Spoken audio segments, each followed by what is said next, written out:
คือออกวางเป็น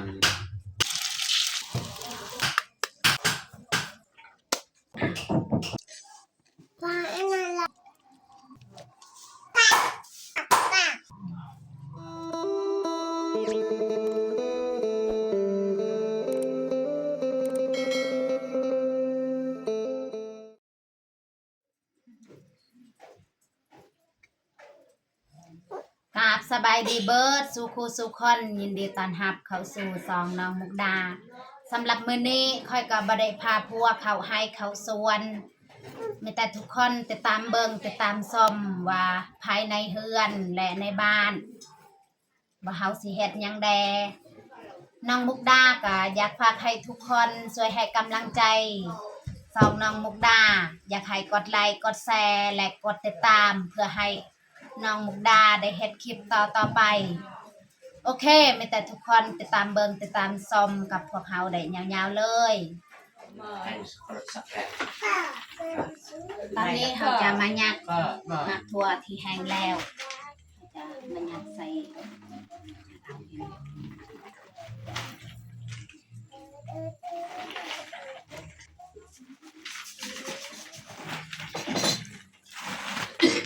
ก็เมา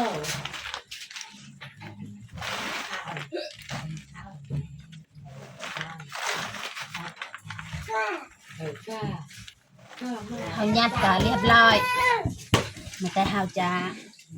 เอาตัวดิบแล้วก็เอามาตากไว้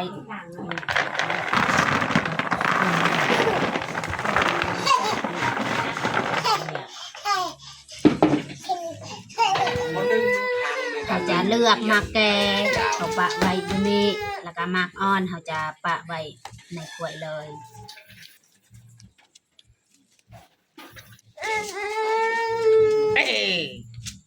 เสียว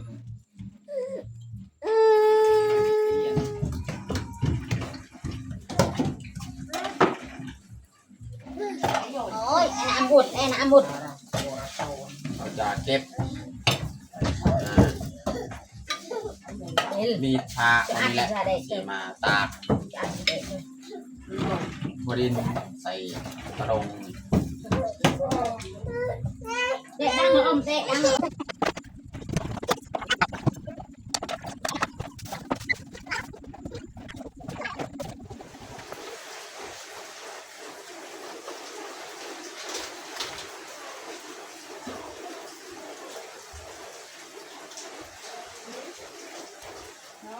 ตอนนี้เฮาเอามักทั่วแล้วก็เฮามาเท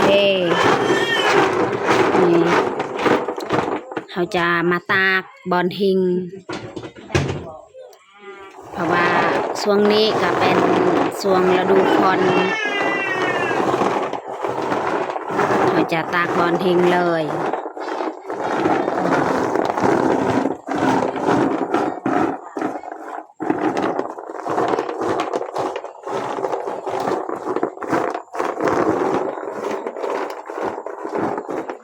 ตอนนี้ก็เรียบร้อยตากบดินไว้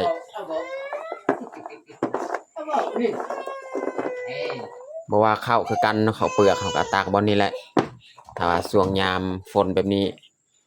เราบ่สามารถตากใส่แดดได้ก็ตากบอนนี่แหละเพราะว่าทั้งลุ่มเขาก็แต่งกินแต่งยากมันก็ได้รับความร้อนเลยมันก็แห้งง่ายตัวนี้เราตากใส่กระดงอีกตัวนี้ก็แห้งประมาณ 30% แหละตัวนี้นี่ตากไว้ต่างหากอีกตัวมันแห้งแล้วนี่ผมยัดใส่กระสอบไปนี่แล้วบางทีนะตัวนี้ก็แห้งประมาณ 30%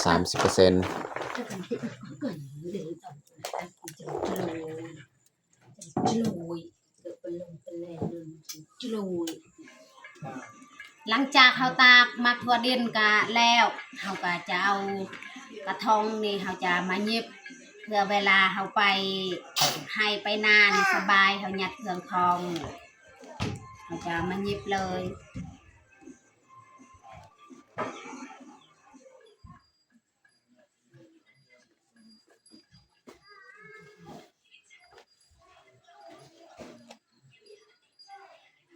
เวลาเขายิบเนี่ยต้องจับ2 คนมันจึงสบายตัวพี่น้องเนาะเพราะว่าเขายิบกับมือเนี่ย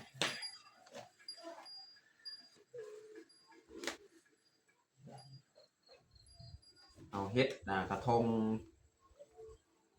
เจียใส่เครื่องคองเวลาเขาไปป่าไปดงหรือว่าเขาให้เขาสวนเนี่ยเขาก็สามารถพกเครื่องคองต่างๆ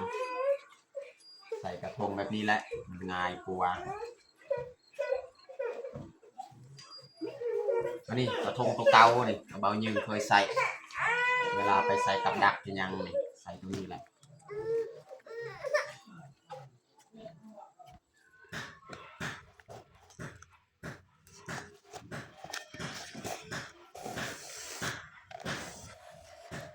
ต้องค่อยๆหยิบเทละน้อยและใส่เวลาดนพี่น้อง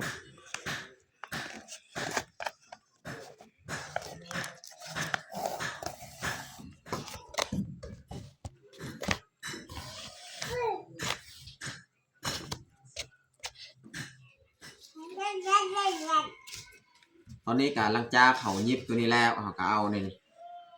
สายเสือกนี่เอามาหยิบต่อบอลที่เขาจะพาย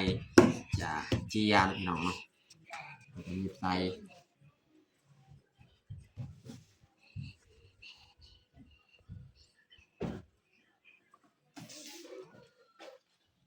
ตอนนี้ก็เรียบร้อยนะเขาหยิบใส่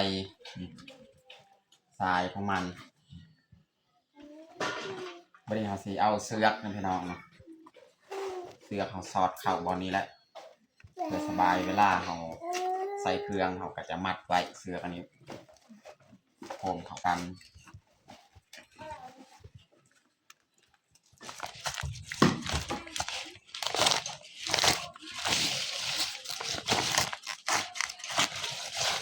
มีมาซอสนะพี่น้องซอสเสือกเข้า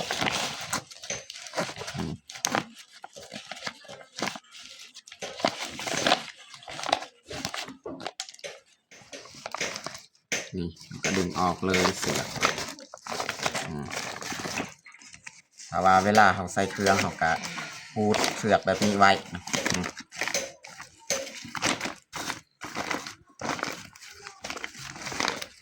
เวลาเขาอยากใส่เครื่องเขาก็ดึงแบบนี้เนาะก็สามารถบรรจุเครื่องเลย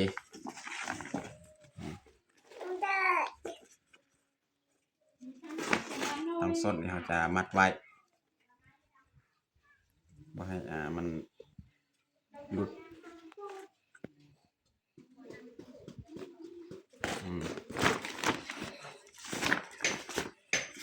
เวลาเขาใส่เครื่องแล้วเขาก็หูดเข้า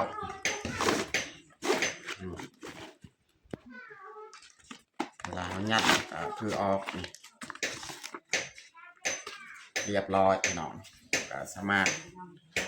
เกียร์เครื่องนี่ไปเครื่องเล็ดเนาะเห็ด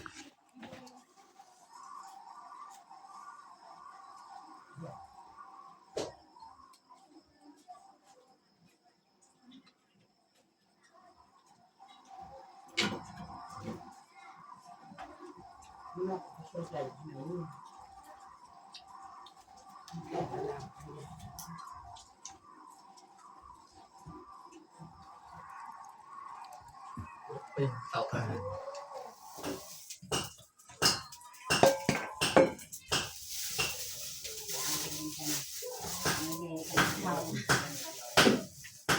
นนี้เขาสีเอาไข่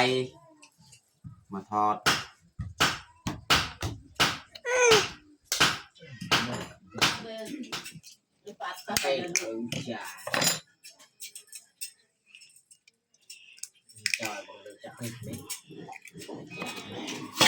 ตอนนี้เราจะมาซอยหอมแดง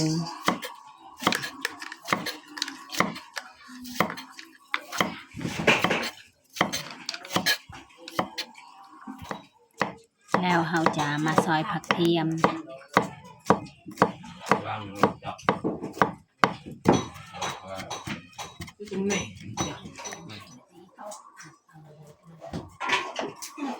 เบาอันนี้หมดระบบบัตรตะโตนี่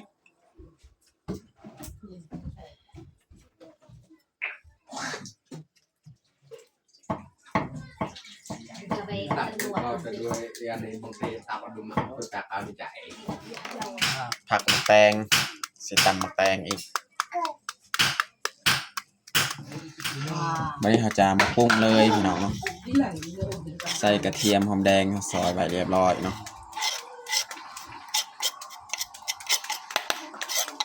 มะพริกนี่บ่ได้ใส่เพราะน้องพลอยนี่กินนะทอดไข่นี่เขาบ่ใส่เป็นนัว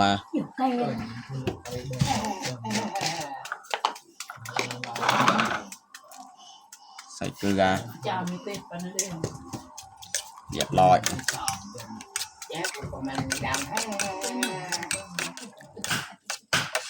ใส่หอมบัวอีก โอ้ยเบาเบนไปจากกระสอบกระชาก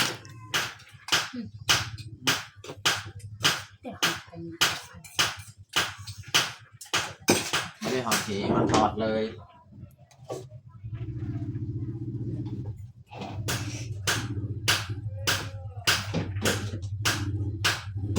ใส่มัน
เราจะใส่หมักแตงเลย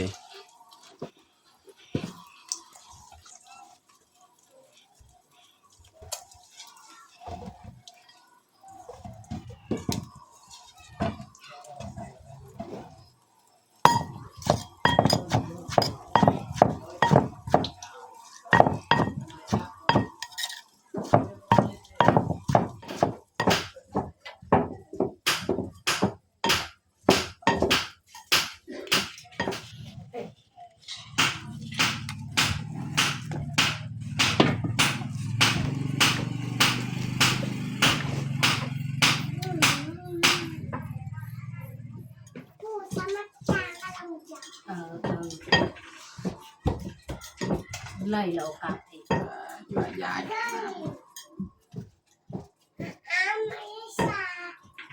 ยลงมาสั่งทำไม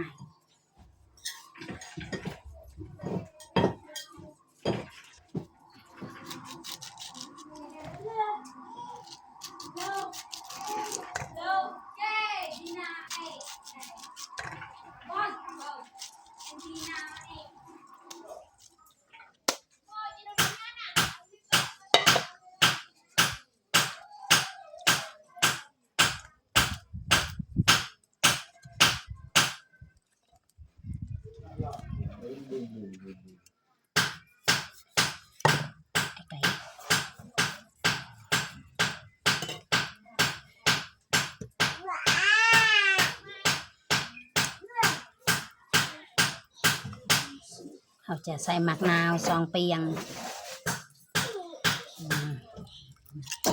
ตำหมักแตงของเขาก็สำเร็จแล้ว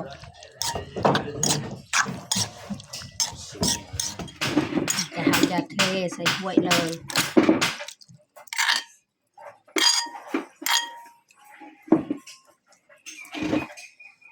ตอนนี้เขาจัดผักข้าวกะเรียบร้อย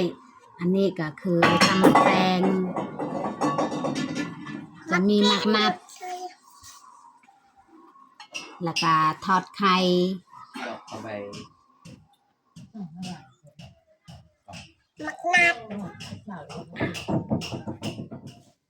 ตอนนี้เราจัดพาข้าวกาเรียบร้อยไม่แต่เราจะเกียมกินข้าวเที่ยงเลย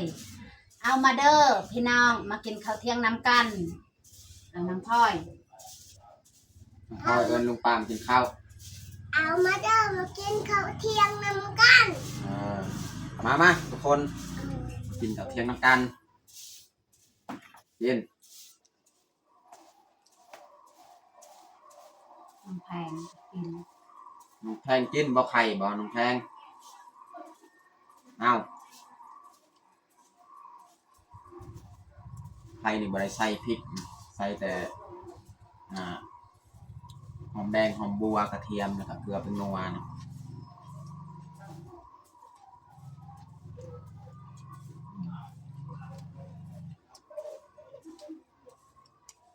ข้าวกับ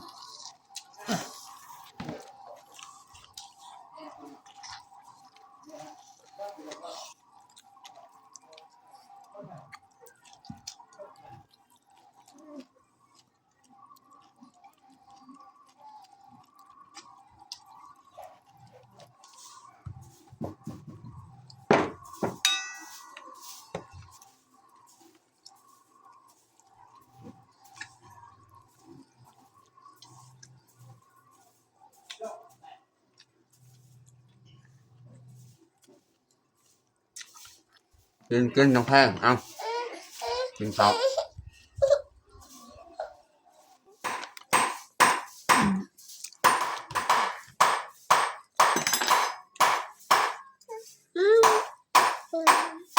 กินน้องพลอย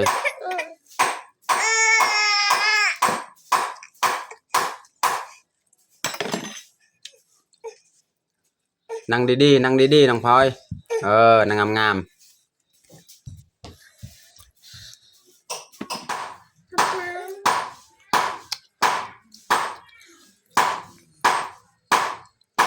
ป้าอันนั้นลองหยา อยาก ว